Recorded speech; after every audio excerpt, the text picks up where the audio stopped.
We held fruitful and substantive discussions today covering diverse areas of mutual interest. We took stock of the progress achieved since the last round of strategic dialogue, which was held in Beijing. We also exchanged views on the entire gamut of Pak-China relations, including CPEC, trade and investment, science and technology, and people-to-people cooperation.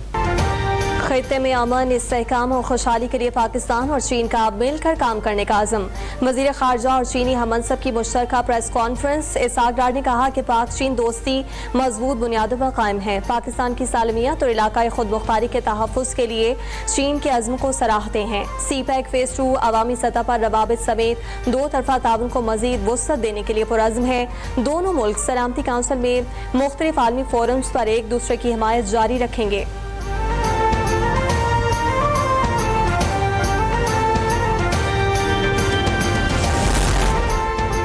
वज़ीर आज़म शहबाज शरीफ के दौरे चीन के मुंतज़िर हैं। चीनी वज़ीर ख़ारजा वांग यी कहते हैं कि पाक चीन तज़वीराती शराकत दारी मजबूत हो रही है। चीन पाकिस्तान को काबिल एतमाद इत्तेहादी समझता है। इंसदाद दहशत गर्दी के हवाले से ताउन मज़ीद बढ़ाएंगे। पाकिस्तान के साथ ताल्लुकात को नई बुलंदियों पर लेकर जा रहे हैं। CPEC को हाई क्वालिटी ताउन में लेकर जाना चाहते हैं।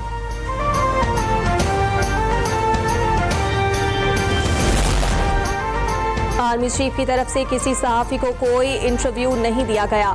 DGISPR लेफ्टिनेंट जनरल अहमद शरीफ चौधरी कहते हैं कि सुहेल बड़ाइच की जिस कॉलम की बात की गई वो ब्रसल्स का एक इवेंट था, जहां ना PTI का जिक्र हुआ ना ही मुआफ़ी का। ये एक सहाफ़ी के ज़ाती मुफाद और तशहीर हासिल करने की कोशिश थी। सुहेल बड़ाइच की ये एक नामुनासिब हरकत थी। जो शख्स गैर कानूनी हरकत करे उसे कानून के कटहरे में आना होगा।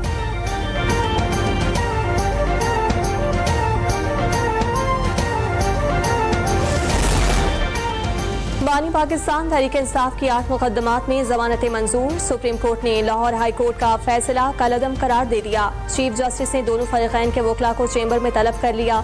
रिमार्क्स ये कि तहरीरी फैसला दोनों फरीकैन के वकला के सामने लिखेंगे।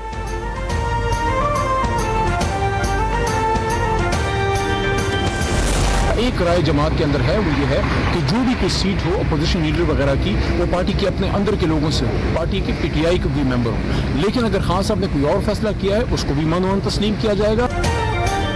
अपोजिशन लीडर या इस तरह की दूसरी सीटों के लिए PTI के लोग नहीं होने चाहिए। PTI रहनुमा अली मोहम्मद खान ने महमूद अचकज़ई के कायदे हिज़्ब इख्तिलाफ बनने पर अपने तहफ़्फ़ुज़ात का इजहार कर दिया। कहा कि पार्टी में एक ये राय भी है कि अपोजिशन लीडर या कोई भी सीट हो, पार्टी के अंदर से उम्मीदवार होना चाहिए। अपोजिशन लीडर का मामला सियासी कमेटी में ज़ेरे बहस आएगा। कोशिश होगी उमर अयूब और शिबली फराज को वापस लाएं।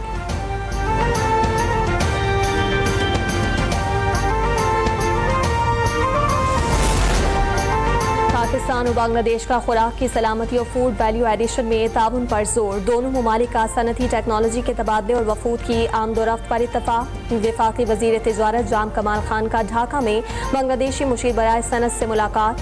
बांग्लादेश का चमड़ा, जहाज साजी, चीनी ज़राई प्रोसेसिंग और MSAs में ताउन की ख्वाहिश का इजहार। मुलाकात में दो तरफा तिजारती ताल्लुकात को पायदार शराकत दारी में बदलने का आज़म।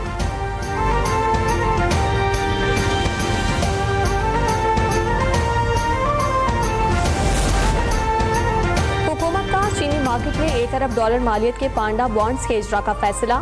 ज़राए वज़ारत खजाना के मुताबिक पांडा बॉन्ड्स रवा माली साल से 2028 तक 3 मराहिल में लॉन्च किया जाएगा। वज़ीर आज़म शहबाज शरीफ के अगले माह दौरे चीन के मौके पर पांडा बॉन्ड्स के इजरा में पेशरफ्त मुतवक्के। पहले फेज में सिर्फ $25 करोड़ मालियत का पांडा बॉन्ड जारी किया जाएगा।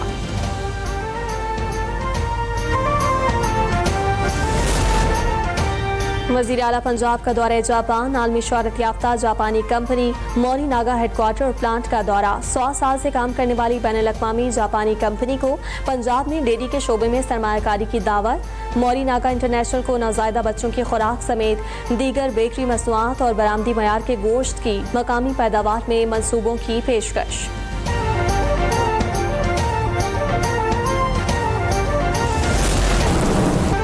कराची में 2 रोज की बारिश के दौरान हादसात में जाम बहक अफराद की तादाद 17 हो गई। 6 अफराद करंट लगने से जान से गए। शहर कायद में आज भी कहीं दरमियानी कहीं मूसलाधार बारिश का इम्कान। महकमा मौसमियात ने खबरदार कर दिया, मानसून सिस्टम 23 अगस्त तक अपना असर दिखाएगा। Drigh road, stadium road, Mausamiyat, Korangi causeway समेत कई शाहराहों पर अब भी बरसाती पानी मौजूद। क्लिफ्टन समेत दीगर अंडरपास ट्रैफिक के लिए बंद। कोरंगी नदी और कॉजवे रोड पर हर किस्म की ट्रैफिक मुअत्तल।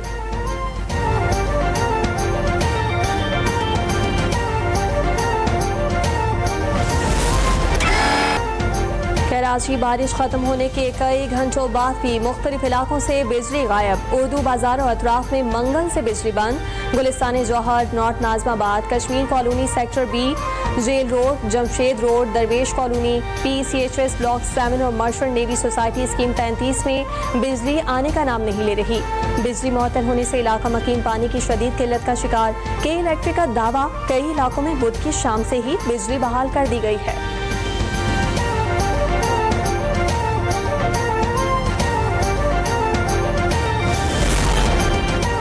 कराची में अर्बन फ्लडिंग हुई, इस पर हम माजरत खां हैं, लेकिन बटन दबाकर सारा पानी नहीं निकाल सकते।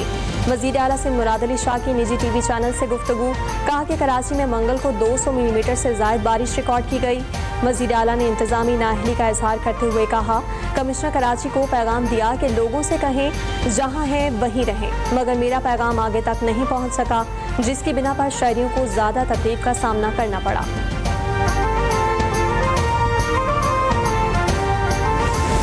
पूरी सूरत में जो सबसे ज्यादा हमने नाअहली देखी, कोताही देखी, वो के इलेक्ट्रिक की देखी।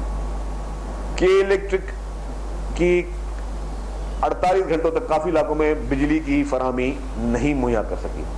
के इलेक्ट्रिक की इंतजामिया ने जो उनसे तवक्को की जा रही थी उनको कहा भी जा रहा था, और ये सिर्फ यहाँ के इलेक्ट्रिक नहीं है, हैदराबाद में हेस्को की भी ये सूरत हाल थी। वहाँ पे हेस्को की, वहाँ से भी हमें बहुत सारे डिस्ट्रिक्ट एडमिनिस्ट्रेशन के फोन आ रहे थे कि जी आप प्लीज हेस्को को जगाएं। हेस्को को जगाया। बारिशों के दौरान असल नाकामी के इलेक्ट्रिक की थी। वजीर इत्तला सिंह शर्जील मेमन कहते हैं कि इलेक्ट्रिक ने कई इलाकों को 2 रोज तक अंधेरे में रखा। अमवात भी करंट लगने, दीवारें गिरने से हुई। सियासी मुखालिफिन तनकीद के निश्तर बरसा रहे हैं। हकीकत यह है कि 240 मिलीमीटर बारिश के बावजूद इंतजामिया ने बर वक्त निकासी आप करके सूरत हाल को संभाला। माजी के हुक्मरानों के दौर में तो बारिश आते ही शहर डूब जाता था।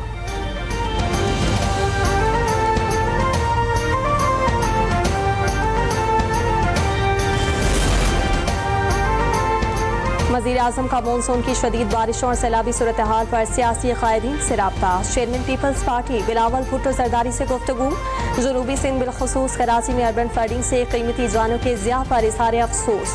हुकूमत सिंध की हर किस्म की मुआवनत की पेशकश। वज़ीर आज़म के अमीर जमात इस्लामी हाफिज नईमुर रहमान और वफाकी वज़ीर तालीम डॉक्टर खालिद मकबूल सिद्दीकी से टेलीफोनिक गुफ्तगू। वफाक की जानिब से हंगामी सूरत हाल से निमटने के लिए NDMA समेत दीगर इदारों के भरपूर ताउन की यकीन दहानी।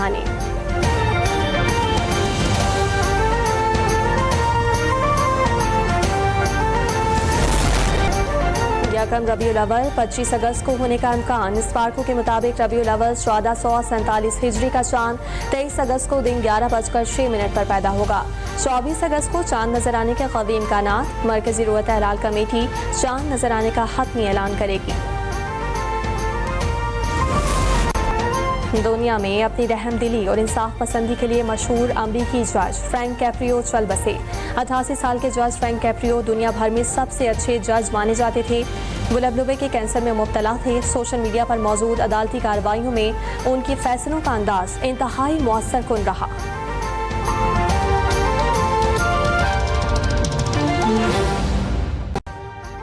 अभी सब्सक्राइब करें ताकि कोई खबर रह न जाए।